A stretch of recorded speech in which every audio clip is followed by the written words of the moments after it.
پێشەنگ TV پێکەوە بۆ گۆڕانکاری، پێکەوە بۆ ئازادی و یەکسانی. کەسێ بەتەمای چاکسازی لەم دەسەڵاتەیە بکەم، بەس خەوە بینێ. نەریتێکی شۆڕژێرانە، نەریتێک کە لە خوارەوە خەریکە بنیاتی کۆمەلگایان. هەر دەسەڵات ناتوانێت جا بە کێشەیەک ناباتەوە بەڕۆ حتا بەڕێوەبەراتەکانی خۆشیان کەوتونەتە ژێر پرسیارەوانە. بۆ بیستنی بۆچوون و تێڕوانینی جیاواز و دژەباو، بۆ خستنە ڕۆی دنگی مرۆیی و یەکسانی خوازی، بۆ ئەم سیستەمەکە 83 خوێندکار لێک وەردا بخوێنێت. ئەم ناوانە دروستە بۆیان تەنها ناوی حکوومەت دروست نییە بۆیان چەک و پارەیان لەسەنیکەوە معناژی نامێنە ئیتر چارەسەری بنەڕەتی بۆ کێشەی خەڵکی کوردستان وەلانانی ئەم دەسەڵاتەیە. هێنانە پێشەوەی دنگی ناڕزایەتیە جەماوەریەکان و بڵندگۆیەک بۆ هەڵسوڕاوانی، هێناوە بەهۆی خۆپشاندانەکانەوە بۆ بەهۆی خۆڕاگری خەڵک و ئیرادەی خەڵکەوە بۆ کەوە دەسێنراوە. بێکارانە بە ئەودەسێکی کەم ئیشەکەن و ماگانە موچەکانیان پێ نادەن. جاری وازات خەڵک تونتر ئەبێ. ئەگەر مەترسیەک هەبێ لەسەر هەرێمدا یەکێتی و پارتی بۆ خود یەکێتی و پارتی مەترسی وڵاتەکانی منتیقەشیان بۆ سەر هەرێم زیاد کردووە. خستنەڕووی واقعیەتی دەسەڵات و ئۆپۆزیسیۆنی ساختە و پەردە هەڵماڵین لەسەر نیازیان، خۆشحاڵی هەبێ بەوەی کە هیچ ریفۆرم و چاکسازیەک و بەقازاجی خەڵک لەلایەن ئەمانەوە بکرێت. مێژوویەک و کارنامەیەکی قوڵیان هەیە لەسەر ملهوڕی، لەسەر چەکڕاکێشان، لەسەر تعداکردن لەسەر خەڵک. ئەمانە دژمنی خەڵکی کوردستان بوونە لە پشتیان لە خەڵکی کوردستان کردووە. دێماسیەکی پەرشە بەسەر چینی کرێکار و بەشە جۆرەکانی چینی کرێکار و هەموو کۆمەلگایە فەرزیان کردووە. بۆ تاو توێکردنی ئەو بابەتانەی کەمتر لە میدیاکانەوە دەبیسترێن،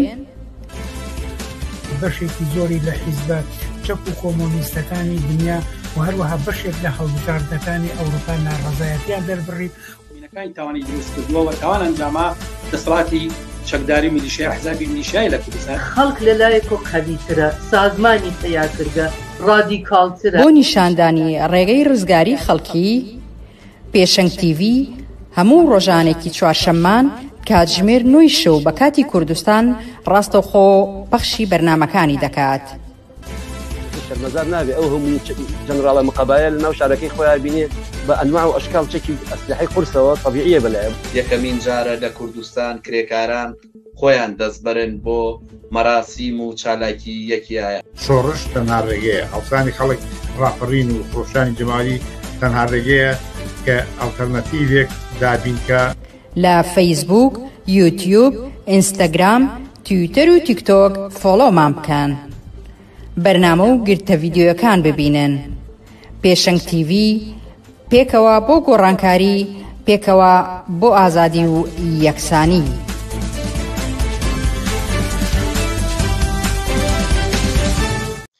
ئێوارەتان باش بینەرانی ئازیزی پێشەنگ TV. منار مستەفام و خۆشحاڵم چوارشەمەیەکتر دێمەوەلاتان بۆ پێشکەشکردنی پەخشی ڕاستەوخۆی بەرنامەکانی پێشەنگ TV. ئازیزان ئەمڕۆ لەسەر سێتەوەر قسە دەکەین جارێکی تر سەبارەت بە پەیوەندی نێوان حکوومەتی هەرێم و بەغدا و ئەوەی کە ئێستا ململانەیە لە کوێدایە. لە تەوەری دووەمدا جارێکی تر سەبارەت بە کاریگەریەکانی نەبوونی موچە لە کوردستاندا تاوتوێ دەکەین و لەسەر ڕەوشی خەزەش ئەم هەفتەیەش سەوباسێکمان دەبێت کە بەرەوکوێ. ئێوەش دەتوانن با پرسیار و سەرنج و تێبینیەکانتان بەشداری بکەن. بێ ئیدامەدانی زیاتری پێشەکی بچینە ناو بەرنامەکانی ئەم هەفتەیەمە.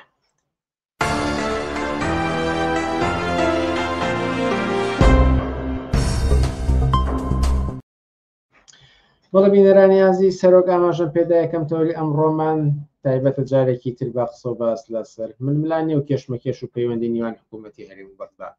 و ئەم بابەتەش تاوتوێ دەکەین لەگەڵ ئازاد مەجید لە حیزبی کۆنگرێسی کرێکاری کوردستانەوە. ئازاد مەجید ئێوارت باش و سپاسکە لەگەڵمانیت. سپاس بنەرجان، سپاس وەیەوە، سپاس بۆ تەلەڤیزۆنی پێشەنگ TV و بینەران و بیسەرانی پێشەنگ TV. هەفتەی ڕابردوو باس کرا کە ئیتر ئەم دوو دەسەڵاتە ڕێکەوتن مەبەست لە حکوومەتی هەرێم و بەغدایە. واتە ئیترم ململانی و کێشمەکێشانە کۆتایی هاتوو بە ڕێکەوتنی خۆیان گەیشتن ئەم دوو دەسەڵاتە؟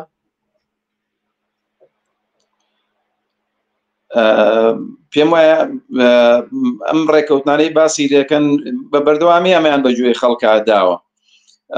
لە بوونی حکوومەتی هەرێمی کوردستان و پەیوەندەکانی لەگەڵ حکوومەتی عێراق بەردەوامی ئەم قسانە وتراوە، بەڵام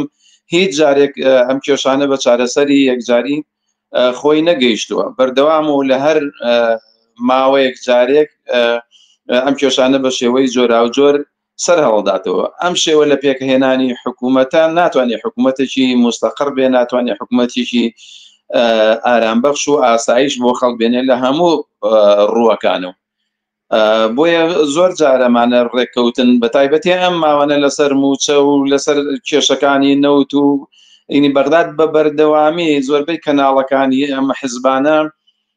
زۆرتر بۆ سەرگەشتکردنی موچەخۆران و بۆ بەلا ڕێدابردننی باس و خواسەکانیان بەردەوام ئەم پەیامانیان بەگوێی خەڵکا داوە و پێم وایە شێوەی پێکهێنانی حکوومەتی عێراق و کوردستان هیچ کاتێ ناتوانێت بە شێوەیەکی مستەقر و بێکێشە و کێشەکان بە یەکجاری چارەسەر بکات. حکوومەتێکی تایفی و قەومی و دینی کە دروستکراوە بەردەوام لە چاودێری ئەوەن لایەنێکی ئەم کێشانە کە بکەوێتە کێشەیەکەوە یاخود بە شێوەیەک باری لار بێ، ئەوان بتوانن ڕش و فشاری زیاتر بۆ سەر یەکتر بێنن و بتوانن داخوازەکانی خۆیان بەسەر لایەنی بەرامبەردا جێ بخەن. بۆیە پێم وانە ئەو وعد و بەڵێنانە شتێک بێ هەتا سەر بێت بەردەوامی بووە و لە مێژووی ئەم کێشمە کێشانە بەردەوام ئەم پەیامانیان گەیانوە و خەڵکی گەیشتۆتە ئاستێکەی تر بەڕاستی تااقەتی چووە لەم باسانە. ئەگەر ڕاستیش بێت خەڵک پێی وایە هەر نەتیجەکەی دروستکردنی کێشەیەکی مزمن و درێژخایەن.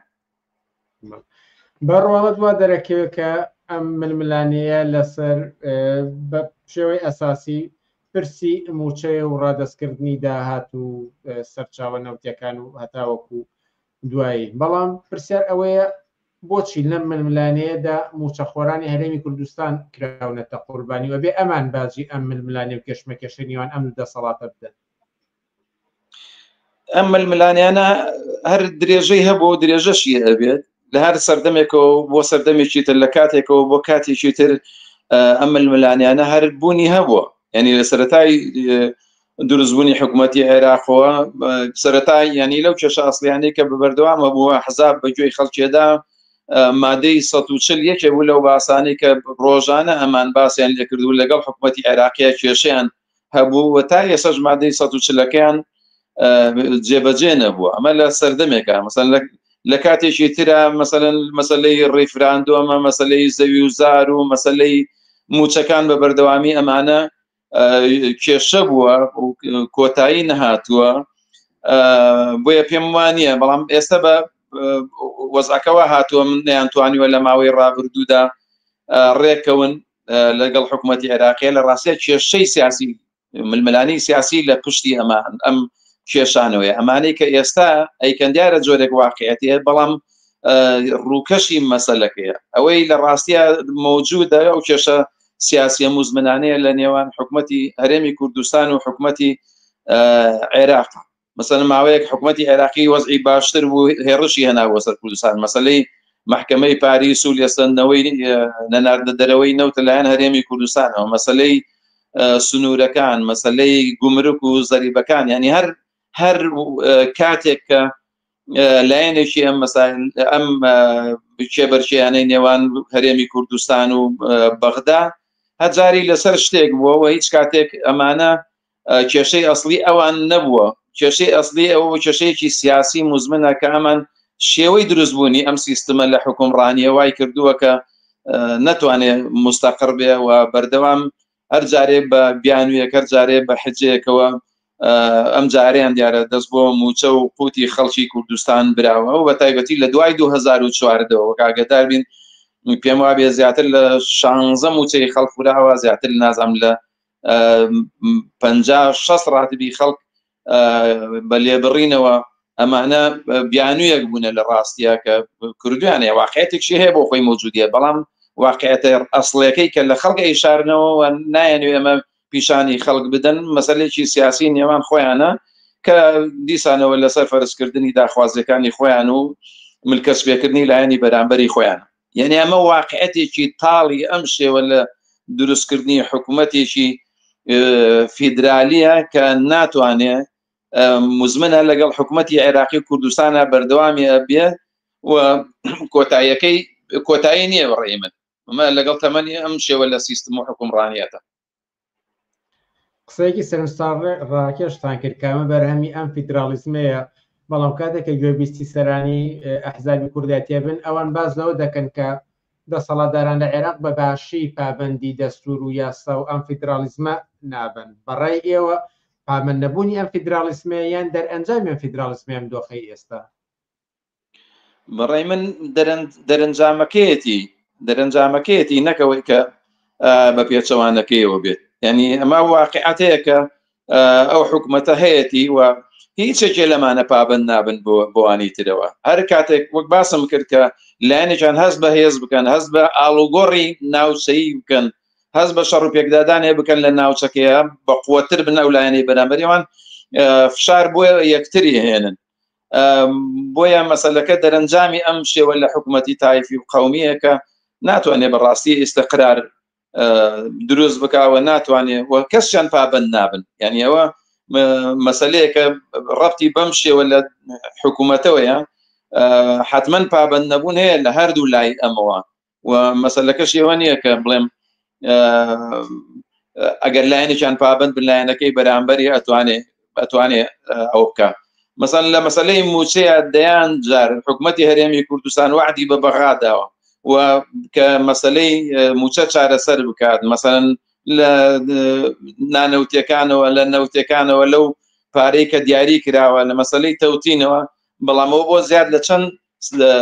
ساڵ و مانگە ئەمە حکوومەتی هەرێمی کوردستان پابندی نەبووە و لەو ماوەی ڕابردووە کە حکوومەتی هەرێم پابندی هەنێ شتی پێشانداجە لە بەرامبەر حکوومەتی عێراق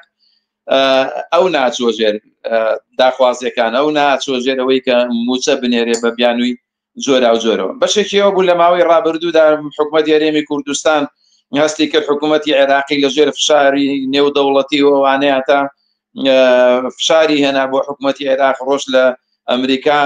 عقدی 110 ملیاری وانەیە نەکرد و هەڕەشیان نەکرد بۆی کە ئیحساس دەکرد وەزعێوان بەرەو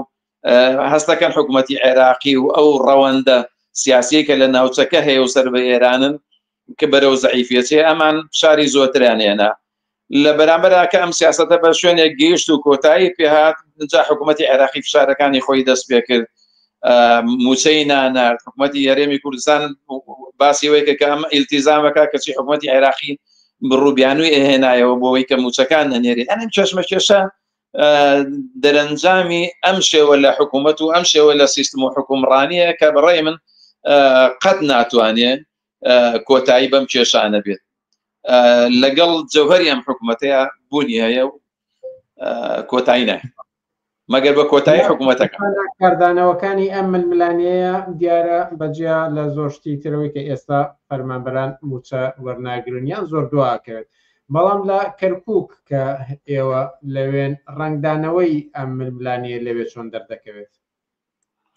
هەر کاتێم کێشانە لە زین و بێتەوە یاخۆت بەهێز ببێ لە نێوان هەولێر و کوردستان هەولێر و بەغدایە، ئەمانە بە شێوەی جۆرا و جۆر ڕنگدانەوەی دەبێت لە کەرکووک. ئەمان لێرە لە کەرکووک هێڕشی هێنن بۆ سەر دیارە ئەو لایەنانی کە سەر بە کوردستانن و خەڵکیش ئیزعاجەکەن. یعنی ماوە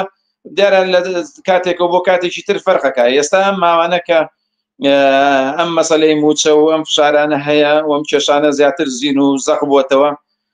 مەسەڵەن دیسانەوە ئەمان مەسەلەی جوتیاران و زەوی جوتیاران و مەسەلەی داگیرکاری ئەو زەویانەی کە باسەکرێ و لە ڕابردووە ئەکەنە مەسەلەیە کە بە بەردەوامی هێڕشەکەنە سەر ئەو جوتیار و زەویەکانیان داگیرەکەن یان کێشە دروستەکەن، خەڵکی عەرەبێنن بۆ ئەو ناوچانە ئەوەی کە پێشووتر لە ڕاستیە بەعس ئەم زەویانەی لە خەڵکە ڕاستیەکانی وەرگرتوەوە داوێتی بۆوان بە عەقد لە ڕێگەی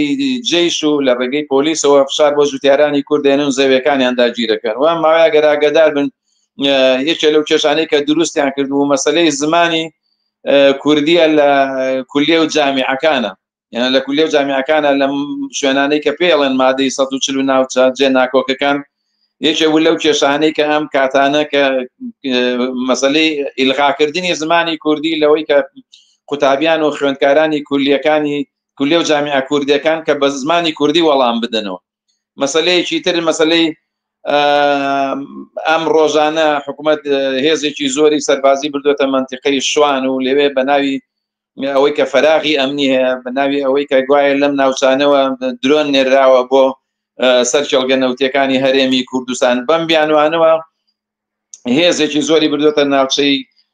شوان و زۆرێک لەو زەویانەی داگیر کردووە خەڵکی بەڕاستی ئیزعاج بووە لەو ناوچانە بەدەست ئەم جێیشانەوە. ئەنێ زۆرێک هەر جاری بە بڕووبیانوێکی جیاوازەوە هەر جاری لە شێوەیەکەوە مەسەلەن هێرش بۆ سەر داخوازیەکانی خەڵکە بنوە مەسەلەی قەومی زەقەکەنەوە لە کەرکووک و فرسەتە دەنە ئەحزابی قەومی کوردی عەرەبی تورکمانی بەڕاستی ئەم کێشانە زەقەکەنەوە کە ئارامی و نەئارامی و نەبوونی ئاسایش و ترس و دڵڕاوچێ بۆ سەر ناوچەکەەوە بۆ سەر خەڵکی کەرکووک و ژیانیان دروستەکە. دو پرسیارم ئەوە بێ وەکو زۆر جاتیش سەباسمان لێ کردووە کە ڕێگەی دەرچوون چییە لە ڕوانگەی ئێوە یان ئەگەر یعنی ئەگەر لە بەرژەوەندی خەڵکەوە موچەخۆرانە کوردستانەوە تەماشا بکەین خەڵکی چی ڕێگەیەکیان لە بەردەستاویان ڕێگەچاری گونجاو بۆ دەرچوونی یەکجاری لەم کێشمە کێشمن لانیانە چیە لە ڕوانگەی ئێوە؟ وڵای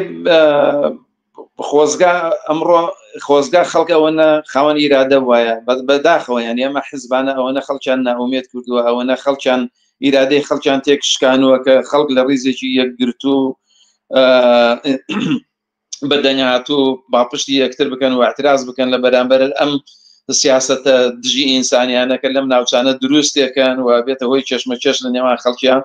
ئەوەیە گرتو وایە ئەوە توانەکانی وایە کە بتوانێت پێش بەمە بگرێت. بەڕاستی لە ئێستایان خەڵک بۆتە قوربانی ڕێگەیەکی ئێستا بڵێم ڕێگەیەکی کارساز و هەر ئەمڕۆ بێ بەڕاستی من کەمتر شکێ بم و لە ڕاستیە ئەم شێوە لە حکوومەتی ئێستا بەڵایەکی گەورەیە بەسەر خەڵکی عێراق و کوردستانەوە کە ئاستی خەبات و ناڕەزایەتەکانی خەڵکی زۆر هێناوەتە خوارەوە و ئەتوانن ئەمان بە ئاسانی کێشەی قەومی دروست بکەن و ئەتوانن ژیانی خەڵک تاڵ بکەن و حتمما تاکە ڕێگە ئەوەیە کە لە عێراقا دەوڵەتێک دروست بکرێت کە دەوڵەتی هاوڵاتی و مەدەنی بێ و لەسەر هەموو شتەکەوانەوە مافەکانی هاوڵاتی و یەکسان و ئەوانە بێ و هەموو ئەم کێشە موزمنانێکە لە سەردەمی حکوومەتە جیاوازەکانی ڕابردووە سەردەمی بەعەس و پێش ئەوان و بەم حکوومەتەشەوە کە دروستێکن لەسەر کۆمەڵێک مەسائلی زەوی و زار و ئەوانەوە بتوانێت ئەمە کێشەیە کە زۆر بە ئاسانی چارەسەرێکرێ بەداخەوە لە دوای ڕوخانی سەدام حوسێنەوە حکوومەتی بەعەسەوە ئەو بۆ زیاد لە 23 ساڵ 24 ساڵەتی ئەم کێشانە یەک هەنگاو نەچۆتە پێشەوە بەردەوام یەشتویانێتەوە لە ڕاستی هەستەکە یەشتویانێتەوە وەک خۆراکێ بۆ خۆیان بۆ مانەوەی خۆیان و بەهێزکردنی خۆیانەوە هەر کاسێ بیانوێت لە کاتەکانی هەڵبژاردنە بەکاری هێننەوە لە کێشمە کێشەکانی نێوان خۆیانە بەکاری هێنن و ژیان و عینەکانی خەڵک تێکەدەن تاقە چارەسەرەوەی دامەزرانی دەوڵەتێکی مەدەنی باشە مافەکانی هاوڵاتی پارێزراو بێ و خەڵک دوورکەوێتەوە لەم کێشمە کێش و ئەوانەیە و تەنها یەکگرتون و پاڵپشتی یەکردن و هێزی خەڵک ئەتوانێت خەڵک نەجاتدا لەم کێشە و ململانێ و ئەم سرعانەی کە حیزبەکان بە قازانجی خۆیان بەکارێن. ئازاد مەجید لە حیزبی کۆمستی کرێکاری کوردستانەوە زۆر سپاس بۆ ئەم چاوپێکەوتنە سەرنجڕاکێشە. زۆر سپاس بۆیەوە سپاس کاتی بینەران و بیسەران کە کاتی خۆیان بە ئێمەدا بۆ جۆگرتن لە بەرنامەکان سپاس بۆیەوە. زۆر سپاس. عزیزان هۆشانێکی کورت و پاشان سەبارەت بە کاریگەریەکانی بێموچەی لە کوردستان قسە و باسمان دەبێت و لەگەڵمان بمێنە.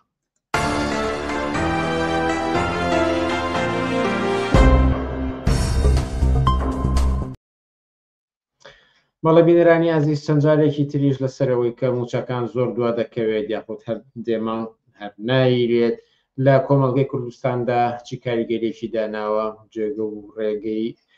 خەڵکی لەوێدا چییە کاریگەریەکی داناوە لەچەند بەرنامەدا قسە و باسمان لێ کردو ئەمڕۆ قسە باسی زیاتری لەسەر دەکەین لەگەڵ یەکێک لە ناسراوترین ڕوخسارەکانی بزوتنەوەی ناڕەزایەتی جەماوەری کوردستان ناغەدار عوسمان. ناغەدار عوسمان ئێوارەت باش و سپاس کە لەگەڵمانیت. ئێوارەی ئێوەش باش زۆر سپاس. ئێوە گەر خۆتان باسی بکەن ئەوەی کە چەند مانگ جارێک موچە دەدیرێت یان هەر نادرێت چی کاریگەریەکی داناوە لەسەر ژیان و گوزەرانی خەڵکی لە کوردستان؟ یاتیادیە وانە زانین نامۆن یەکەوە 34 ساڵە خەڵک لەگەڵ ئەم بار و زروفەیە ئەژی لەگەڵ موچە هەیە و موچە نییە ئەژی ناخۆش بووە ئیزعاجە جارانەمان و یعنی ئەنە عشقال تعبیرمان لێ کرد بەڵام ئێستا ئەڵێن بۆ بەکارێکی ئیزعاج لەبەرەوەی ئەم بار و دۆخە بزەی لەسەر لێوی کەس نێشتووە خۆشی بۆ کەس نەهێشتوتەوە گاڵتە نیە تۆ هەموو ساڵێ ئەم موچێ بەم شێوەوەی وەرگری لە ئەخیری ساڵە سێ موچە بخوا دوو موچە بخوا ئەگەر هەر نەبێ موچەیە گەرە خۆن فێر بوون یعنی وازە لێنان بە دواتەوەن وردە ئەم موچێ ئەمەنە دواخەن هەر بۆی لە ئەخیرەکەیە بە هەرێم و حکوومەتی ناوەند چەند موچەیەکی فەرمانبەران بخۆن ڕاستێکەرەوەیە کەوتم طبعاً بار و گوزەرانی خەڵک زۆر خراپە زۆر ناخۆش بووە هەروەکوتم قورس بووە بارگرانی و باری شانی خەڵک قورس بووە ئەنی ئەوەی هەی بۆ خواردۆتی مەسەلەن تۆ کابرا مناڵی هەیە فەرمانبەرە مناڵی هەیە فەرمانبەرە دایک و باوکی نەخۆشی هەیە ئەلا کولێن نەخۆشیە پێداویستی ڕۆژانە تا پێداویستی مناڵتە ئەمانە بەعزێ پێویستی هەیە ناوەسێ لەسەر موچە یعنی کە من موچە وەرنەگرم خاوەن خانووک ئەوەی کە کرێ خانووە وا مانگە لە سەری وەستا دوو مانگ لە سەری وەستا سێهەم مانگ دەری ئەکات یا ئەوە تا بێ کابرا بچێ بە ڕێگایکی خراپە بڕوا بۆ ئەوەی کە ئەو بارقورسیە لەسەر شانی خۆی لابات یا ئەوە تا ئەبێ قرسکات یاوە تا وەرە ڕۆژانە بزانە چی خەڵک جەڵدەلەیە خەڵک چەند ئەمە تەئسیری کردووە لەسەر مێشکی لەسەر دڵی هەنی هەر تۆ کە مناڵەکە داوە شتێکە لێکە ناتوانانی جوابی بیتەوە ئەمە بۆ خۆی قورسە خەڵک مناڵی وردیە شیری ئەوێ دایبی ئەوێ پێداویستی ئەوێ مناڵ نازانێ موچە نییە حەقی نییە بەسەرەوە ژیان ناوەستێوە کوتم کێشەکان ئەمەیە یعنی تەئسیری لەسەر هەموو جونگەیەکی ژیانی خەڵک کردووە دوای خۆر تەئسیری لەسەر ژیانی موچە خۆر نەکردووە کابرا چەنای چەند ساڵ کاسبی کردو پارەی کۆ کردوتەوە خانوویەکی پێکڕیوە ئەیا بەکرێ بۆ ئەوی پێی بژی خۆشەر نییە ملیاردێر بێ لەوانەیە موچەیەکی کەم و ئەو خانوێ هەبێ کرێکەی بخوا یاخر موچە خۆرەکە ناتوانێ بیە ئەویش لەویە تووشی ئەزمەی اقتصادیە بێ ئەویش باری ئابوووریەکەی لارە بێ وەرە ناو بازار بزانە لە ناو بازارە چه ئەزمەیەکە بزانە بازار چۆن بووە بە ئاگر هەرچی شتێگە کڕی ئەگەر ئەوە نەونی و نەبێ دووەنەونی و گران بووە لەبەرەوەی کەس شت ناکڕێ گەرێکێ شت کڕێ وەکو دوو پشک پێوەیەن خۆخوایان ئەڵێن ئەڵێ بابی جام کاسبینە ئێمەش چی بکەین ئەگەرێکی بچێتە بازار شۆکە بێ لە گرانی ناو لە شتومەک ئەنی بە حەدێ شتومەک گران بووە تەسەور ناکەی دەرەقەتی نای ئەمە لە لایەکی ترەوە یعنی تۆ سەیرینکە وەرە ئەو قورساییەکی تر تۆ هاوینە ئاو نییە ماڵ نییە بەخۆمەوە ماڵ نییە ئەگەر لە مانگێکە بەلایانی کەمەوە دوو جار زۆر کەمەڵێن ئەگەر دوو جار تەنکەرە ئاو نێتە بەر دەرگاکە و هەموو ماڵەکان بەسەرێکەوە خەریکی ئاو کڕین و تەنکی پڕکردن نەبن ئەی نابێ ئەم دەسەڵاتە بڵێ من چیم کێم و بۆچی هەم لە وڵاتەیە ئەرکم چییە لە وڵاتەیە ئایا ئێمە حکوومەتمان هەیە ئایا پەرلەمانمان هەیە هیچیمان هەیە ئەی لە کوێنەمانە کێ جواب موچەکە ڕاوەستین قسەیەک هەیە دەوترێت کە لە کوردستانە خەڵکی تەنها بە موچە ناژی داهاتی سەرەکی ژنێتەران بۆ زۆرێک لە هاوڵاتیانی کوردستان و سەرچاوی داهاتی تریان هەیە و بەڵگەشیان بۆ ئەمە ئەوەی ئەڵێنەوە تا چەند مانگە مەسەلە موچەنەیرێ خەڵک ئەژی لێو قسەتان لەبارەوە چییە؟ دەسەڵاتەوە خەڵک بمرێ ئەوێ خەڵک هەمووی ڕەزیل بێ هەمووی خەڵک وێران بێ بەڵێ خەڵگەژی هەر ئەو نمونەیە کە بۆم هێنایتەوە کەسێک کاسبکارە فەرمانبەرە خانوویەکی کڕێەوە یاوێتی بەکرێ بەوە ئەژی ئەوە ئەمە یەکێکە مەسەلەن لەو ئابوووریانەی کە لەوانەیە خەڵکێک هەبێ اعتیماد کاتە سەری مڵکی هەبێ خەڵکێک هەیە کە چەنای چەند ساڵ لە زمانی سەدام و تا ئێستا فەرمانبەرە 2 پولی خستۆتە لاوە ئەی خۆ چی بکە ئەیدانیشێ لەبەر چاوی حکوومەتە مناڵەکەی بمرێ لە برسا خۆی بمرێ لە برسا مەجبورە ئەو تۆزە سەرمایەی کۆی کردوێتەوە بیخوا ئەمانە هەیە یان ئەوە تا خەڵک هەیە لە کۆمپانیاکان ئیشەکە و بەردەوام ئیشیانەیە یا لە شوێنێکی ترەوە تەقاعودیەکی هەیە ئەیخوا خەڵک پارەی لەکوێ بوو خەڵک بە کولەمەرگێژی ئەوە قسەی ئەوانەیە خەڵکی سەرمایه‌دارە کە خۆم لیانە بیستم ئەڵێوە نییە جێژن هاو خەڵک لە برسانە مرد مارکێتەکان بەرنەکەوت ئەوە نییە بازار بەرنەکەوت ئەی چیتانەوێ ئەتانوێ خەڵک یەکجاری هەمووشی بمرێ لە برسا هەر ئەوەیە ئەو تۆزە پارەیە یا مڵکێکە یا شتێکە خەڵک لە پەناوە ورد لێ ئەخوا هەیە پارەی داناوە بۆ مردنی ئەوە نییە زۆر کەسەیە لە پارەی کفن و دفنی خۆم داناوە بەڵام کە مناڵەکەی بینێ معاشەکەی وەرناگرێ کە ئەبینێ کەسێکی برایکی ئیتر لەو پەڕی ئابووری خراپەیە پارەکەیە تێبیخوا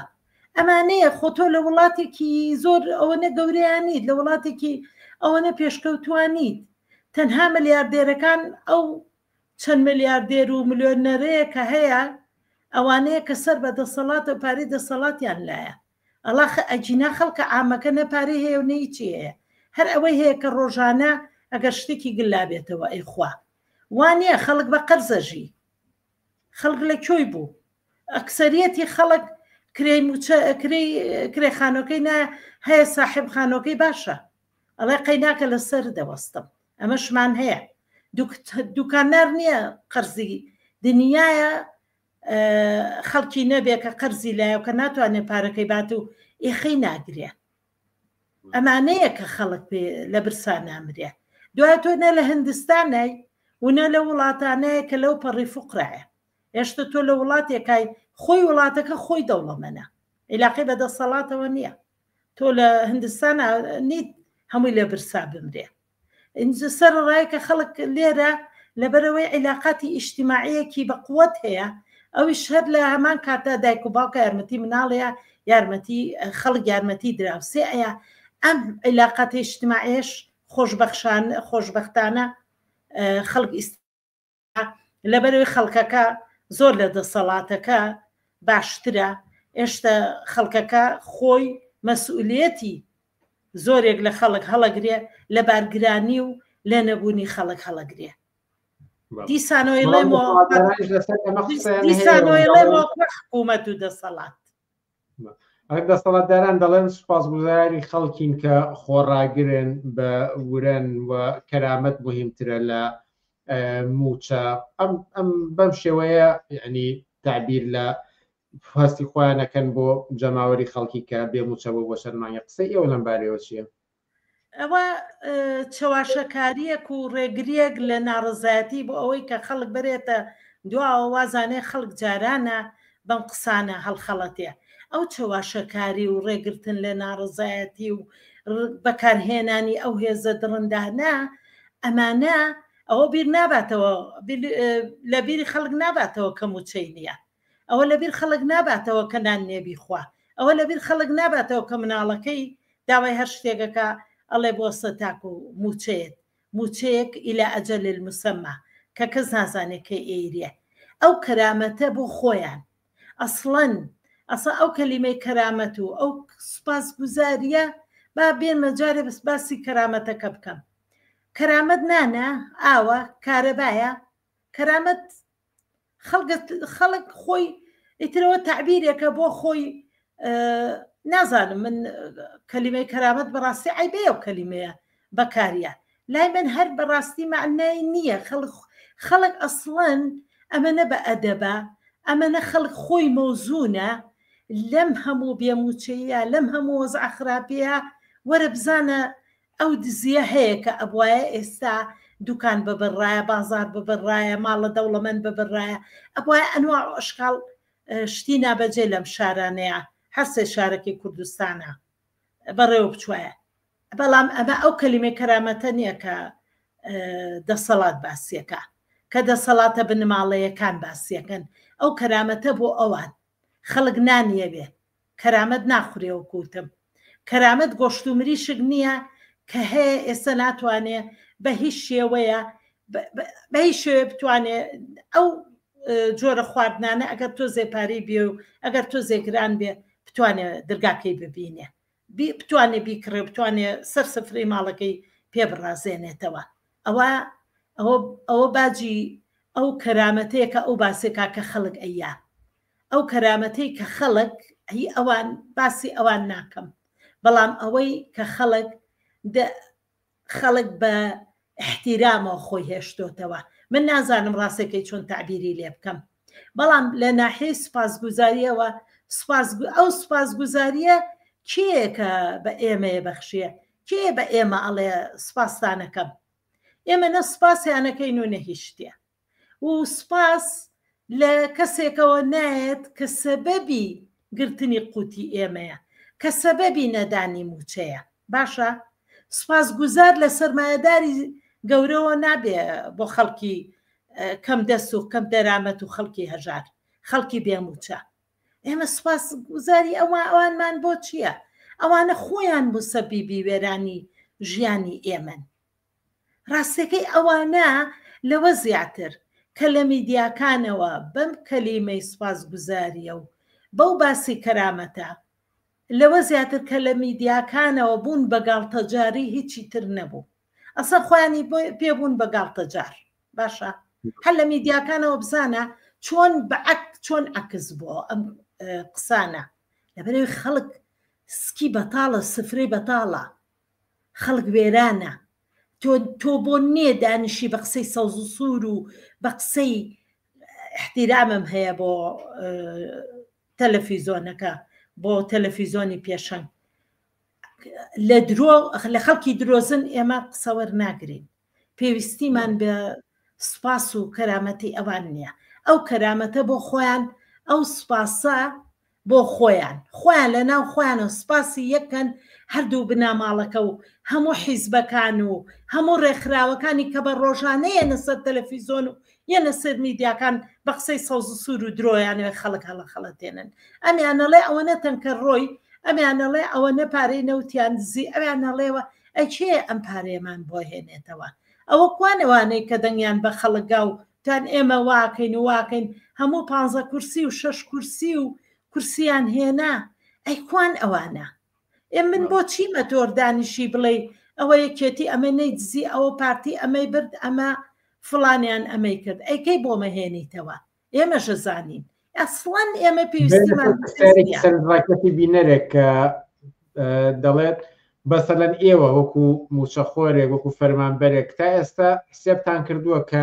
چەند مانگ هیچی پارە نەیدراوە چەند مانگ پاشەکەوت کرا و چەندێکی دواکەوتەوەواتە تێکڕا ئەوانەی کە لای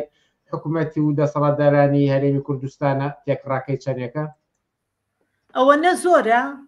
ئەوەنەش بێ ئومێدین لێی ئەسەمە خۆم نازانم چەنە بەس وابزانم پار بوو 54 موچە و بێجگە لە چارەکە موچە و لە سابیز بڕان و لە سابیز دێگ بڕان ئێستا وابزانم ڕەنگە ئیتر بگاتە 60 موچەی تەواو کە بڕابێ نامەوێت لێرە یعنی بەغەڵەت قسە بکەم کە خۆم فەرمانبەرم تاکید بە کە نازانم چەندیان دزیوە چۆ دزیە ئەوە لێبڕین نییە کاتێکاڵی شتێک بڕاوە یا پاشەکەوتە یا ئەوە یعنی ئەمە لێ هەیە وەریگریتەوە بەڵام ئەمە دزراوە شتێکیش کە دزرا نادۆزرێتەوانەیە واتە لێون بۆ شتێکەون بوو کەم شتەیەون بێ بیرێتەوە ئەمان بەچی بیەنەوە ئەمەدە زۆرە بە تریلیۆن دیناری خەڵکیان لایە بەچی بیەنەوە ئەمان پار هاتن پار بۆ ئەم ساڵ لە مانگ یەک دەخوانەوە قەرارێکیان دەرکرد 30,000 کەس تەقاعد کرا ساڵێ موچەتانەینێ 6 مانگ ئیکرامێتیانینێ ئەوەتان بۆکەوەتان بۆکن کارێکیان کرد ئەمەنە درۆکیان زەبەلاح بوو ئەمەنە درۆکیان سەوز و سوور بوو هەرچی هەڵە سای من خۆم تەقاعد دەکەم اینجا کە من ئەوەنە پارە وەرگرم بۆچی خۆم تەقاعد نەکەم هەتا ئێستا لە مانگی 12ەوە چکە 12مان وەرنەگرتووە لە مانگی 12ەوە هەتا ئێستا ئەوانەی کە تەقاعد کراون موچەیان بە چاوی خۆیان نەدیەوە ئیتر ئینجاوەرە موچەی ساڵێک و ئیکرامی و ئەسڵا هەر موچەکانیشان موچە ئەسڵێکەشیان بۆ دیار نەما هەر لە خۆیانەوە قەرار دەرەکەن هەمووی لە زەرەری خەڵک لە قازانجی خۆیان وەرە ئەم وڵاتە سیرکە وردە وردەوە ئێمە من طبعاً 30 ساڵ بووم تەعین بووم من وا پیر بوومە بۆیسە تەقاعد بوومایە باشە وەرە بزانە وردە وردە گەنج لە دائیرەکان نامێنێ نامێنێ تەعین بوونە نییە عقدە ئەگەر هەش بێ مەعاشی نایەتێ بە عقدە مەعاشی نایەتێ پارەی نایەتێ باشە خریجی دکتۆر ماڵە با بێمە سەر ئەوەی باسی ئەوە بکەم ئەگەر مەسەلەن باسی ئاعتیراز کرێ ئێستا بە شێوە لەشکرێک درڕندیان دروست کردو ئەسا هەر ناوێری بچیتە سەرجادا وەلە خۆلیان ناترسین هەرەچین من ڕووی دەمم لێرەوە لیانە کاتە سەرەوەی ئەگەر بزانین ئەم بووچەشتە بەرەو کۆڕە ناوەستین خۆلیان ناترسین بەڵام باوەڕێ بێ بە شێوە ئێستا بە درڕندانە بەرەو ڕووی خەڵگە بنەوانێ لە ژنێن لە خەڵکی تر لە هەموو نەوعێگەن یعنی بە هەموو کەسێکا کێشن بە هەموو شێوەیە عنف بەکارێنن باشە خەڵک وای لێ هاتووە یعنی حتا بیری لێەکەیتەوە بە شێوەیەک خەڵک بێنیتە سەرجادا چۆن بە خەڵک بڵێ وەرە داوای مافی خۆ بکە و سبەینێ تۆ بەرپرس نەبی لە گیانی خەڵک خۆ گیانی خەڵک نەدۆزراوەتەوە ئێمە گیانی خەڵکمان نەدۆزیوەتەوە بێنینە سەرجادا بە هەموو شێوەیە بە هەموو وەسائلێ بەرەو ڕووی خۆرڵک بێنەوە لە خەڵک بن ئەمە بۆ خۆی شتێکی قورسە حەزیژەکەم لێرەوە باسی ئەوە بکەم کە ئەم هەفتەی پێشووتر لە هەولێر طبعاً دکتۆر بوون داوای مافی خۆیان کرد داوای موچەکانیانەکەن داوای تەعین بوونەکەن خەڵتانی خوێن کرابوون یعنی لە شوێنێکی دنیاە بووە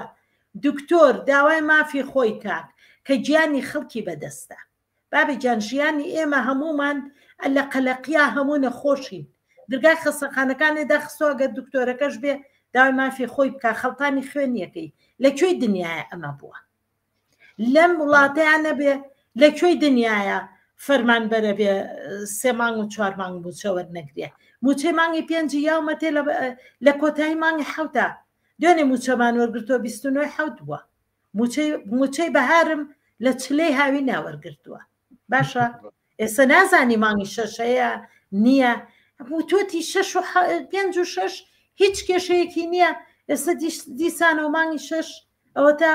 قسەی زلی لەسەرەکەن بۆتەوە بە کێشە نازانی چیان پێ بڵێ بەداخەوە وەکو دوا پرسیارم بە کورتی ئەگەر وەڵامەکەی وەرگرمەوە چی بکرێت و چۆن لەم دۆخەی ئێستا موچەخۆران و فەرمانبەران و مامۆستایان و باقی کۆمەڵگە دەرباس بێت هەموو ڕێگایەکمان تاقی کردوتەوە چەند ساڵە لەبەرەوەێ وەکوتم 34 ساڵە ئەمە حاڵمانە بە تایبەتی لە بیدایەتی لە مانگیەکی 2014ەوە کە بە شێوەیەکی زۆر ناشرین بە شێوەیەکی زۆر نائینسانی زۆر نامەسئولانە فەرمانبەران بەڕێەکەن من هەر ئەوە ناڵێم ئەبێ ئێمە لە مافی خۆمان خۆش نەبین داوای مافەکانی خۆمان بکەین لێیان نەترسین ڕاستە درڕندن بەڵام ئەبێ ئێمە لێیان نەترسین 1 و 2 و 3 نییە ئەبێ بە 100,000 کەس بێتە سەرجادا بۆی پێمان نەوێرن ئەکی دەگەر 12 کەس وەکو جاری پێشوو هاوڕێکانم گیران من بە ڕێگەوە بووم خۆشبەختانە نەگەیشتمە لایەن کە ئەوان پەلاماری ئەوانیانە کە بە شێوەیەکی زۆر درڕندانە بەڕاستی عەزێتیان نابوو طبعاً ئێمە 12 کەس و 13 کەس و 100 کەسیش بین پەلامارمانێن بەڵام ئەگەر بە 100,000 کەس بڕژەینە سەرجادا هەمومان دەرگای دایرەکانمان داخین داوا لە بەڕێوەبەری گشتی لە مدیرەکانی خوار بەڕێوەبەری گشتی لە هەموو مەسئول بەشەکانی و دایرەکان بکەین بێندەزنە دەستی ئێمە یا ئەوە تابێ ئەم دەسەڵاتە دەرگای دائیرەکانی هەموو فەرمانگەکانی داخات بڵێ داوای لێبوردنتان لێکەم ئێمە لە ئاستی مەسئولیەتان نین ئیتر تا ئێرەمان هێناوە و داوای لێبوردنەکەین ئەوە ئێمە لە خزمەتتان مەرەخەزە بین یا ئەوەتانێ ئێمە دەوامیان بۆ ناکەین بەڕوویانە هەڵەشاخین بەرەو ڕویانە بینەوە ئەبێ موچەکانمان بنێ ئەبێ بزانن کە فەرمانبەر بەیانی زوو هەڵستێ لە خەو ئیسراحەتی لێ تێگەچێ مناڵی بەجێڵێ دایکی نەخۆش بەجێڵێ خۆی بە گیرفانی بەتاڵیە بۆ دایرە باوەڕێ بێ سێ بەشی مۆزەف و سێ بەشی کرێکار کەیەتە فەرمانگە حکوومەکان پارەی پێ نییە یا بە پێت یا ئەوەتە زۆر لە خۆیەکە بەچی ئەچی بۆ دائیرە باشە ئەوەی کە بە تەکسیەت ئەوەی کە بە پازیە لەکۆ ئەم پارەیە بێنێ باشە ئەگەر جاران لێرەشەوە ڕووی دەمم لە فەرمانبەرانە جاران بایکۆتمانە کرد ئەم جارە خۆیان بایکۆتەکەشیان بۆ کردین بۆ نەبێ بەینی ئێمە و خۆیان بایکۆتیان بۆ کردین بەڵام ئەبێ ئێمە بەرەو ڕۆیان بۆستینەوە بڵێ نەگەر ئێوە خۆتان ئێمەتان نردوتەوە ماڵەوە بۆ هەفتەی یەک ڕۆژ دەوامەکەین ئەم جارە ئێمە خۆمان لێرەوە پێتانەڵێن ئەگەر وا بڕوا ئێمە دەوام ناکەین دەرگای فەرمانگەکانتان دائەخەین ئێوەمان ناوێ ئێوە گەندەڵن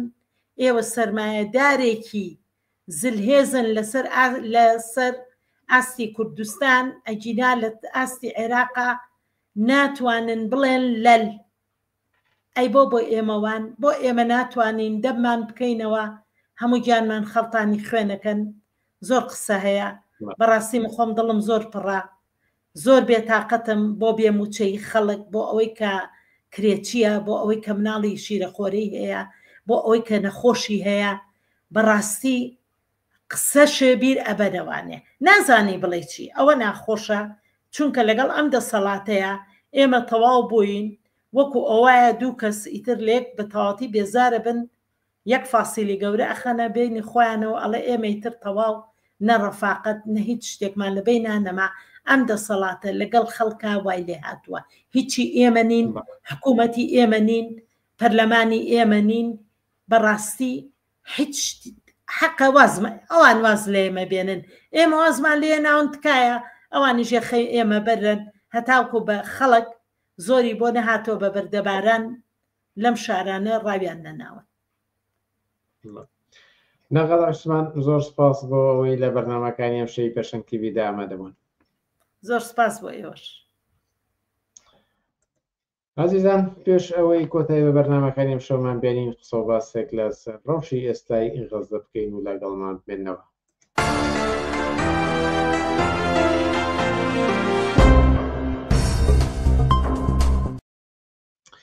بەڵێ بینەرانی ئازیز ڕەوشی غەزە بە شێوەیەکە کە ناتوانین تێیپەڕێنین و لە بەرنامە هەفتانەی پێشەنگ تیڤیدا جێگەی بۆ نەکەینەوە و ئەمڕۆژ لەسەر دوایین پێشاتەکان و ڕەوشی ئێستا قسە و باسمان دەبێت لەگەڵ مستەفای یونسی مستەفای یونسی ئێوارە باش و سپاس کا لەگەڵمانیت دەنگتان نییە ئەگەر سەعی بکەن مایکەکەتان خاستکەنەوە کە گوێمان لە دەنگتان بێت دەنگتان نییە ئەگەر هەوڵ بدەن لە ستودیۆکە بچنە دەرەوە و بێنەوە باشە تا ئەو کاتێک کە بەڕێز مستەفای یونسی مایکەکەی خاست دەکاتەوە یەک گرتە ڤیدیۆی بچووک کە لە ماوەکانی ڕابردووتردا گرتمان بوو ئێستا بە بیبینەوە سەبارەت بە منداڵان لە کوردستان یەکی حوزەیرانی هەموو ساڵێک بە ڕۆژی جیهانی منداڵان ناسیێنراوە کۆمەڵی گشتی نەتەوەیە گرتوەکان لە پێناو پەرەدان بە مافەکانی منداڵ و گەشەدان بە خۆشگوزەرانیان ئەم ڕۆژەیان تایبەت کردووە بە مافەکانی منداڵان بۆ یادی مناڵانی ساڵەکەەوە یەکی لەو خاڵانی کە گرنگە لە بەرچاو بگیرێت ئێمە زانین لە کۆمەڵگەی ڕۆژهەڵاتیە تاوکو ئێساکەش بۆشایەکی زۆر لە نێوان مناڵ و دایک و باوکە هەیە کە کاتی مناڵەکان گەورە بنەوە گەنە تەمەنی گەورەی و تەمەنی پێگەیشتووی پێویستە کات دایک و باوکەکان هەستی خۆیان بەرامبەر مناڵەکانیان دەربڕن تاوەکو کە مناڵەکان گەورە بنەوە ئەو بۆشایی نێوان مناڵ و دایک و باوکەکان نەمێنێتەوە ئەمەش خاڵێکی زۆر گرنگە لەمێکی شەشەیە لە جیاتی دایک و باوکەکان مناڵەکانیان بەرنە دەرەوە یاخود یادیاریەکیان بۆ بکڕن پێیان بڵێن کە هەستیان چۆنە بەرامبەر مناڵەکان پێیان بڵێن کە خۆشیانەوێن پێیان بڵێن کە چەندێک گرنگن بۆیان یەکی شەشی هەموو ساڵێک ڕۆژی جیهانی مناڵانە بەڵام پێویستە لەسەر دایکان و باوکان هەموو ڕۆژێک بیری لەوە بکەنەوە چونکە بتەوێت نەتەوێت وتیژی هەیە لێرە و لەوێ لە تیڤەکانەوە ئەبینرێت ئەم باجیە مناڵەکەی وا لێ کرد ئەم باوکە مناڵەکەی خۆی کوشت بەڵام بەعامیش خراپ نییە یعنی ئەبێ باشتر بێت یعنی پێویستە ڕێز زۆر لە مناڵەکان بگیرێت هەرچەنە ئێستا زۆر یاریگا و زۆر شوێن هەیە بۆ مناڵان بەڵام ئەبێ زیاتر خزمەتی مناڵان بکرێت. بەرپرسی سنتەری بەرگری لە مافەکانی منداڵ دەڵێت ڕۆژانە ستەمێکی زۆر بەرامبەر بە مافەکانی منداڵ دەکرێت و ئازادیەکانیان پێشێل دەکرێت. لە پێشواسی یەکی شەش ڕۆژی جیهانی مناڵانە دیارە مناڵان پێویستە لەسەر جەم ئەو مافانەی کە گرنگە پێویستە مامەڵیان لەگەڵا بکرێت و بۆیان دابین بکرێت لە بواری پەروەردە لە بواری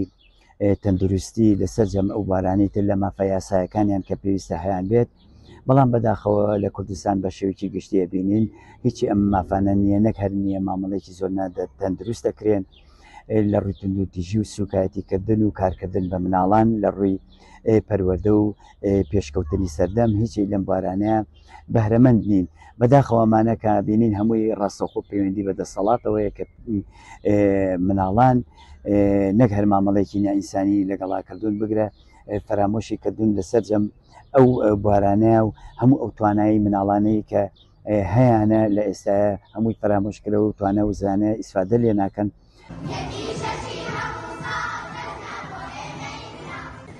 منداڵان بە گرنگیەوە باسی مافەکانی خۆیان دەکەن و دەیانەوێت هەموو مافەکانیان وەک خۆی ئەڵان هەرگیز پێویست ناکە تەنها لە ماڵەوە تەنها بخوێنن ڕاستە خوێندن باشە بەڵام هەرگیز پێویست ناکە تۆ هەر بخوێنین منداڵان پێویستیان بە ئیساحەتکردن دەمێشک هەیە پێویستیان بە وەرزشکردن هەیە پێویستیان بە میوزیک هەیە پێویستیان بە چەندین شتێکی هەیە کە تایبەتە بە منداڵان. بەشێک لە هاوڵاتیان دەڵێن لەلایەن خێزانەکانەوە پەروەردەیەکی نادروست بەرامبەر بە منداڵەکان دەکرێت و کە ئەمەش کاریگەریەکی خراپ جێدەهێڵێت لەسەر دۆخی منداڵەکان. لەسەر مناڵ هەرچەنە تووڕابی بەسەریا یان بڵێ ئەو شتە مەکە یەکسەر ئەترسێ ئەو ترسە وای لێکە کە گەورە بێ ئەو ترسە لە ناخیا گەورە بێتەوە ئەوەش کە ئەو ترسە زۆر ناخۆشە بۆ منە هەرچەنێ وای لێ بکە کە شتەکە ئەنی بە سادەی بە نە هەست بە ترسانێ بکات نە هەست بە شتێکی خراپ بکات. بۆیان من واڵێم مناڵ هەرچەنە لە ئەوڵەوە چکە ئەوڵی تەمەنێتی ئەبێ جوان پەروەردە بکرێت. لە هەرێمی کوردستان دۆخی منداڵان لە ئاستێکی باشدانە لەسەر شەقامەکان و شوێنە گشتەکان منداڵان دەبینرێن کە کار دەکەن و بژێوی ژیانی خێزانەکان دابین دەکەن یان دوورن لە قوتابخانە و فێربوون و سەرگەرمی منداڵان. میران دلێر، پێشەنگ تیڤ، سلێمانی. بەڵێ بینەرانی ئازیز ئەوە ڕێپۆرتاژێکی تر بوو کە پێشتر بڵاو بووەوە جارێکتر بڵاومان کردەوە سەبارەت بە دۆخ و ڕۆژی منداڵان لە کوردستان و ئێستاش دووبارە مستەفای یونسیمان لەگەڵدایە بە هیوای گرفتی مایکەکە چارەسەر بوو بێت. مستەفای یونسی یاورەت باش. مەرحەبا کاک بنەرجان، سڵاو لە تۆ و لە هەموو بینەران. زۆر سپاس و خۆشبەختانە کێشەکە زوو چارەسەر بوو. ژین و بچینە نێو دۆخەکەی ئێستای غەزەوە سەرتاسەری جیهان نەتەوە یەکگرتووەکان ڕێکخراوەکانی مافی مرۆڤ زۆرێک لە وڵاتەکان تەنانەت ئەوانش کە بە هاوپەیمانی ئیسرائیل ناودەنرێن باس لە جینۆساید باز لە ئەوەی کە ئیتر برسیکردنی منداڵان خەڵکی سیڤیلی ئیسرائیل و مەترسی گەورە دەکەن لەسەر دۆخی غەزە. بۆچی ئیسرائیل مل نادات؟ بۆچی لانی کەم ڕێگە نادات خۆراک بگات بە دانیشتوانی غەزە؟ بەڵێ زۆر بەداخەوە ئەو وعزەی کە بەسەر 2 ملیۆن نزیک 2 ملیۆن نەفر لە غەزەیدا سەپێنراوە بەشێکە لە حرەکەت و تەلاشی دەوڵەتی نەتانیاهوو بۆەوەی کە بێحقوقیەشی و بێئەرزشەشی کامل بەسەر خەڵکدا بسەپێنی مەجبوریان کە ئەو وازە قبولکەن و لە معمولە نەکرد ئیسرائیل بەڵکە دەوڵەتەکانی غەربیش بەتایبەت ئەمریکا وەختێک کە وازەکە زۆر خراپ بوو جاودەمیدێن بە ئیستلاح کۆمەکێک دەنێرن. من ئەوڕۆ گزارشێکم خوێندەوە لەسەر ئەو کۆمەکەی دەیانێرن بۆیان لەسەر ئەو وازەی کە تووشیان کردوون کە هیچ حتا کۆمەکێش کە دەیانێرن بۆیان بەکاری ئەوەندە باشیان نایە بۆ خەڵکی بەڕاستی. مەسەلەن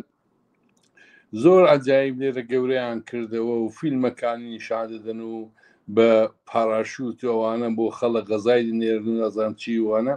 وەلی بەشی زۆری حقیقەتەن غەزای وشکە کە خەڵک پێویستی بە ئاو بە گاز هەیە کە بیکوڵێنی مەسەلەن جا ئەسخەزە ئەوڕۆ ئاخرین گزارش لە غەزەوەیە کە قیمەتی غاز 4000 بەرابەر بۆتەوە یعنی هەر بە شۆخی هەتا بە کوتنیشی یاسانیە چگا بەوەی کە بۆ خەڵکی فەقیر و هەژار بە تایبەت بۆ خەڵکێک کە کەسیان لەدەستداوە بۆ کەسێک کە دەرامەدەشی وایان نییە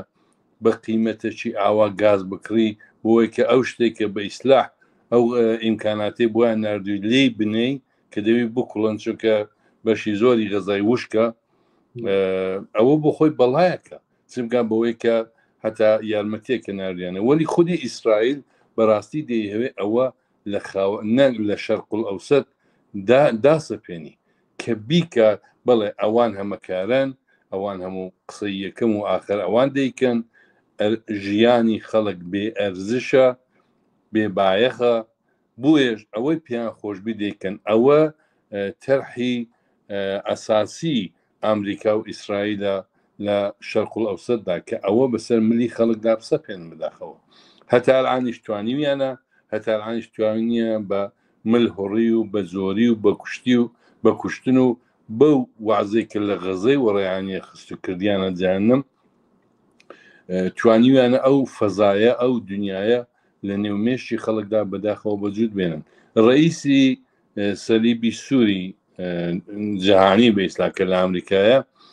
باسی غەزەی کردو کوتێتی غەزا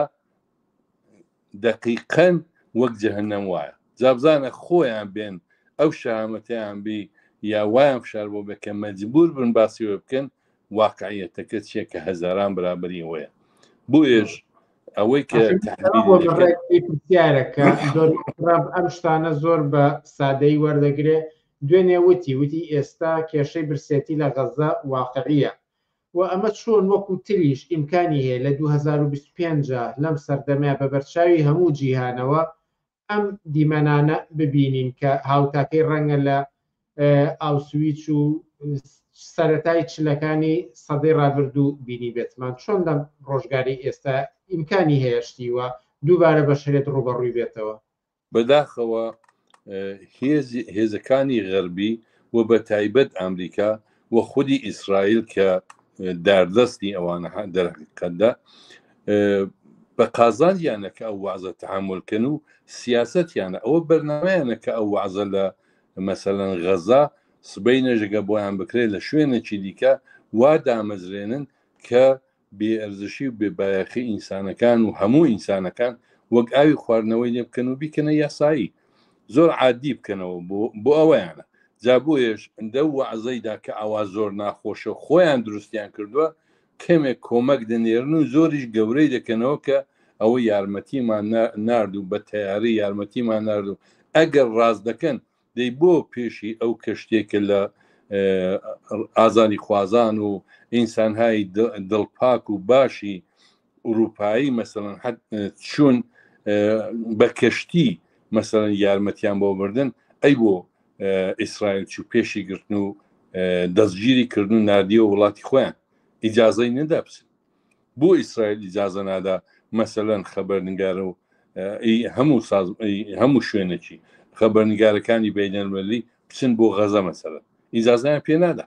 مەبەستمەوەیە کە ئەو وعزەی نەوێت تەحمیلی دەیهەوێت تەحمیلیکە بەشێکە لە حەولی کەڵە داسەپانی ملهوڕی و کەڵەگاییە کە دەیانەوێ ئەمریکا و ئیسرائیل بەسەر خەڵکی هەموو منتەقەیدا داسەپێنن بۆیش ئەگەر حرەکەتێک ئەگەر شتێکی جددی لە بەرابەر ئەوەی دانێتە پێشێ بەڕاستی دێ بنە پێشێ و قەدیم وە بیرمە من وەختێک منداڵ بووم زۆر باسیەوەی دەکرا دەیان کرد مەسەلەن لە ئەفریقای لە فلانە وڵاتی ئەفریقایی خەڵک برسیم مەسەلەن ئەوانش دەچون بە دەهۆڵ و زڕنا بەرەگ یارمەتیان دەنارد و زۆریشیان گەورە دەکردەوە کە خۆیان پیاوچاک نیشان بدەن وەلی ئەلعانیش دەیانێت هەرە وعزە بەڕاستی بڵاوکەنەوە دەیانەوێ وانی شان بدەن کە ئینسان بێ ئەرزشە ئینسان بێبایەخە و ئەوانن دەفکری ئینساندان کە بە چەتر بەڕێکیان مەکەڕۆنی بۆ دنێرن منزورمەوەیە ئەوەی کە دەیکەن بەڕاستی بەشێک لە سیاسەتی عمومیانە لە سیاسەتی کولیانە لە خاوەرمیانە بۆ ڕاگررتنی قازانجی خۆیان پێشدا دەبی دەسەڵاتی خۆیان قەویترکەن کە وەلیکردیان دەیکەن و بەشەشیەوەی شەڕ بفرۆشن بەڕاستی کە بتوانن لە پەنای ئەو شەڕێدا جارجار بە یارمەتیدانێک کە شتێکی وانە بەڕاستی خۆیان پیاوچاک نیشاندن و خۆیان باش نیشاندن خۆیان وان نیشاندن لە حاڵێکدا ئەوەی کە لە غەزەی ڕوودەدا لە قەرنی 21دا 25 ساڵ تێپەڕیوە بە ئاشکرا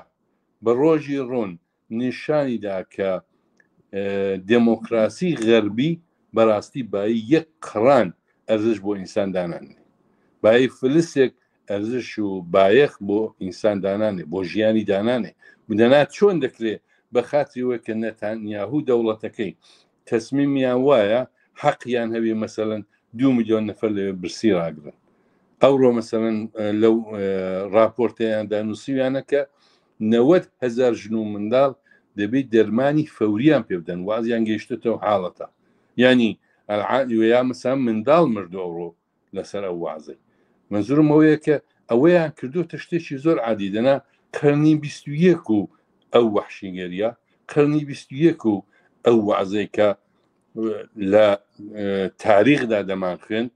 ئەلعان بۆتە بەشێک لە ژیانی ئێمە لە کۆمەلگادا کە دنیا ئەو هەموو پێشڕەفت و پێشکەوتن و تەکنۆلۆژی باشی هەیە وەلی دەبی خەڵک لە برسان بمرن نەتوانن مەسەڵەن غەزایەک بۆ خۆیان دروستکەن مەبەستمەوەی ئەوە بەرنامەیان لە بەڕاستی شتێکی زۆر گەورەترە کە دەیانەوێت تەحمیلی کەن بەسەر بەشەریەتدا تەوەرێکی تری ماوەی ڕابردوو کە زۆر قسەی لەسەر دەکرێت ئەویش دانپێدانانە بە فەڵەستین وەکو دەوڵەتێکی سربەخۆ دوێنێ بە دەستپێشخەری فەڕەنسا 15 وڵات لە نێویاندا هەتاوەکو کەنەدا و نیوزلند و بەشێکی لە وڵاتانی ئەوروپا ئیمزایان کردووە و داوا لە وڵاتانەکەن کە دوو دەوڵەت ڕێگە چارەیە و هەوڵدەن بۆ ئەوەی کە دان بە فەڵەستین دابنن ئەڵبەت چەند ڕاکێشە بەشێک لە وڵاتانە خۆیاندانیان بە فەرمی بە فەڵەستین دەنە ناو بەڵام بانگاواز دەکەن کە ئەم ڕێگە چارەیە وڵاتانی تر بیگرنە بەر بەڵام لە وەڵامدا دەوترێت کە ئەمە دەستکەوتێکە بێ بۆ حەماس ئەمە وەکو دیارریەکە بۆ حەماس کە بە ئەنجامی خۆی گەیشتووە ئێوە چۆنی ئەبینن ئایا دانپێدانان و سربەخۆی فەڵەستین ڕێگە چارەیە بۆ کۆتایی هێنانی ئەم ئەوزاعە یاخود دیارریەکە بۆ حەماس یەکەمەوەی بڵم ئەو قسەی کە کردویانە و دەوڵەتانە منیش دیتم و بیستم کە بەڵە بە ئیسلاح دیفاع لە دەوڵەتی فەلەستین دەکەن یەک ئەوەڵەن درۆی دەکەن بەشێکە لە ئیختلافاتی حەلی ئیختلافاتی خۆیان دەگەڵ ئەمریکا و دەگەڵ هێزی ئەمریکا لە میدڵ ئیستا لە شەرق و لەوسەدا دوو ئەگەر ڕاز دەکەن ئەگەر دەفکری ئەو خەڵکەیدان بۆ ئەلعانەکانە لەو برسیەتە عەجایبەدا و بەربڵاوەدا خەڵک دەوێت گیریان کردووە بۆ لەتکەنانێک ئەوانە دەفکری دەوڵەتەکەیاندان ئەویش تهدیدی وایان کردو کە ئەگەر ئیسرائیل مەسەرن ئەو کاری نەکا ئەوان دیفاع لە دەوڵەتی ئیسرائیل دەکەن ئەوە چەند مانگ و چەند ساڵی دیکە دەچێشی مەسەلەی دەوڵەتی فەلەستین ئەوە بەرحەڵ لە دنیای سیاسەتدا وەخت دەبا وەلی قسە لەسەرەوەی ئێمە لەسەر تراژێدی قسە دەکەین ئەوڕۆ کە بەڕاستی نەنگ و مایە شەرمشی زۆر زۆر گەورەیە بۆ بەشەریەتی قەرنی 21 ئەگەر باسی وەی دەکەی دەوڵەت بۆ خەڵکی فەلەستین بەوجودێنی پێشدا بێزەحمەت باسی زجی برسی 2 میلیۆن نەفەر بکە بە ئەوان حەل ئەوەی حەلکە جا دوایە دەوڵەتیان پێ بدە ئەگەر خەڵکێک لە برسان مرد خەڵکێک ئەو بێدەرەتانیە کێشا بێدەرەتانیە قوڵ و مێژوویە کێشا لەبەر پاروەنانێک دەوڵەتی هەبیویانەبی بەڕاستی چ تەئسیرەکی لەسەر ئەوان هەیە چ تەزیرەکی لەسەر زجی برسی ئەو خەڵکەی هەیە یەک نەفەر و دوو نەفەر نین 1000 نەفەر نییە نزیک 2 میلیۆن نەفەرە لەوێ گیری کردو ئەگەر ڕاز دەکەن با ئەوڵە دیفاع لەوەی بکەن با ئەوڵێ هەموو ڕاوێتەیەکیان دەگەڵ ئیسرائیل قەتاکەن فەورەن ئەگەر ڕاز دەکەن کە بڵێن بەو شەرتەی ڕاوێتەمان لەگەڵ ئیسرائیل دەبی کە دەرگاکان بکاتەوە نان و ئاو بۆ خەڵکەی بچی لە ئیسرائیل لە غەزە ئەلعان مشکلی ئاویش هەیە ئاوی خواردنەوە بۆ 2 ملیۆن نەفەر بەڕاستی مەملەکەتێکی منتەقەیەکی شارێکی کە وێران کرا بە دەستی خودی ئیسرائیل ئەهان ئاوی خواردنەوەیان مشکلێکی گەورەیە بۆیەش دەڵێم دروستە منتەقیە ئەگەر باسی دەوڵەت بکەی بۆ فەلەستین وەلی پێشدا بێزەحمەت باسی ئەوەی بکە کە زژی ئەو خەڵکە برسیەی ئەو خەڵکە نەدارەی ئەو خەڵکە بێدەرەتانەی کە لەوێ گیریان کردووە لە هێشتاش کابرا نەیتوانیوە 10 سانتیمتر دیواری ماڵەکەی کە بە وسیلەی بۆمبی ئیسرائیل وێران کراوە لە بینچووە 10 سانتیمترش دیوارەکەی دانێ هەر دەبێ ڕۆژە تایواری وە دوای نان و ئەولایکەوی بابێنەوەی حلکن ئەگەر ڕاز دەکەن واقعیەتەوەیە ئەوەی کە تهدیدی ئیسرائیلیان کردو بەشێکی ڕوو لە تهدیدە لە تهدیدێکە ڕوو لە ئیسرائیل و ئەمریکای کە دەمەعاملاتی گەورەی خۆیاندا لە خاوەنمیانە بە شیوانیش بدەن دەنا ئەوانیش دیفاع لە حەقی دەوڵەتی مەسەلەن فەلەستین دەکەن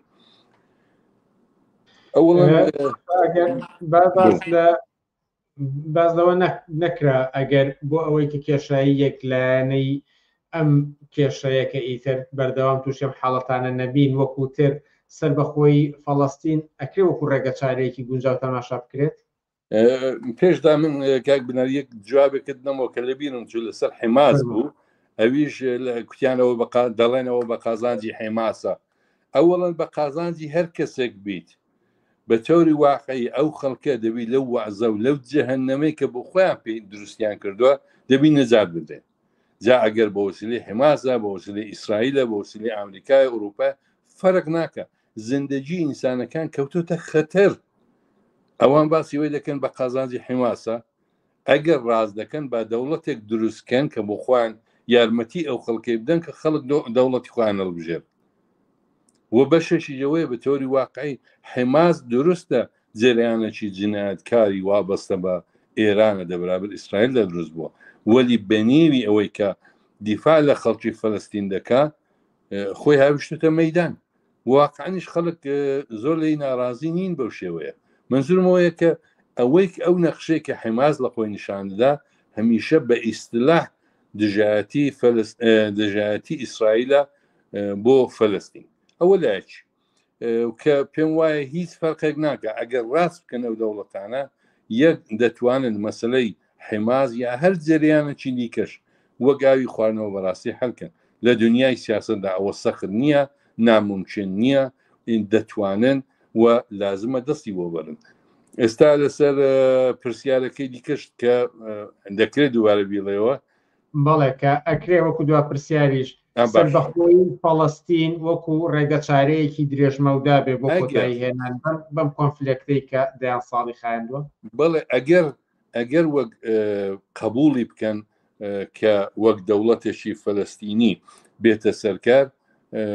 بەڵێ وەک هەر وڵاتێکی دیکە ئەوانیش حەقی ڕسمی خۆیان دەبی کە وڵاتی خۆیان دەبی و یاسا و هەموو شتێکی خۆیان دەبی دەرنەتیجە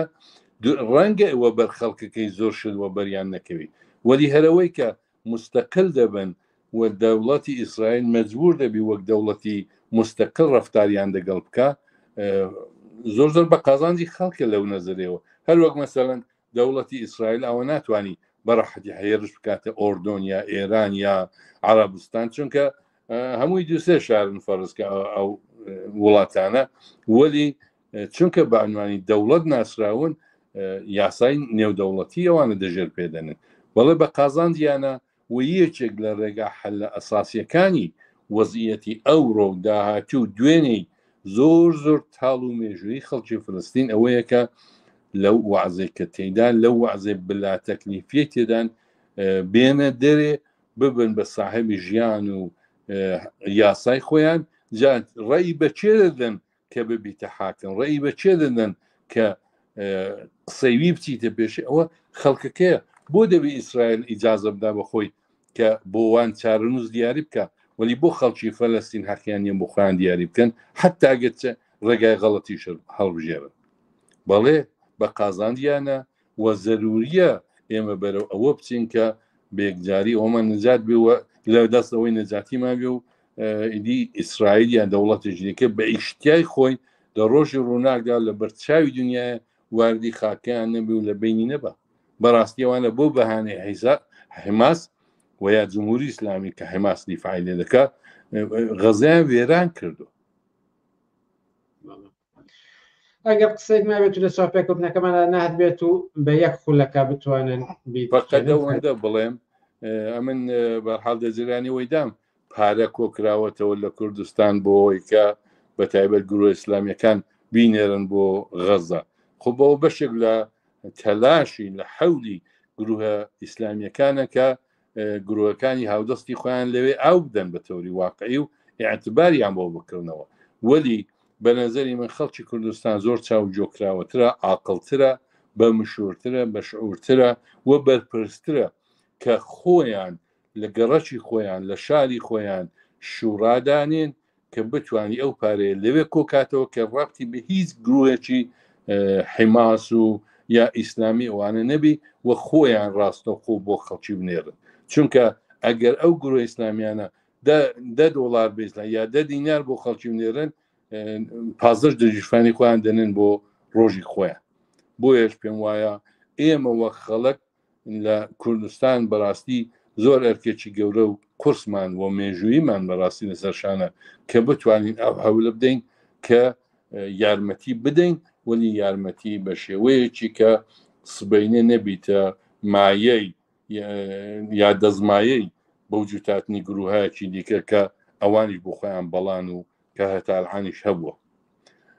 زۆر سپاس دەکەم کای مفتی. مستەفا یونسی زۆر سپاس لە بەرنامەکانی وشەی پێشەنگ تیڤیدا سپاس بۆ تۆش و سڵاویش دیسان لە بینەران. زۆر سپاس. ئازیزان هەر لێرەشدا دێینە کۆتای بەرنامەکانی ئەم هەفتەیەمان و تا هەفتەی ئایندا کاتێک خۆش بۆ هەموو لایەک و هەر شاد و سەرکەوتوو.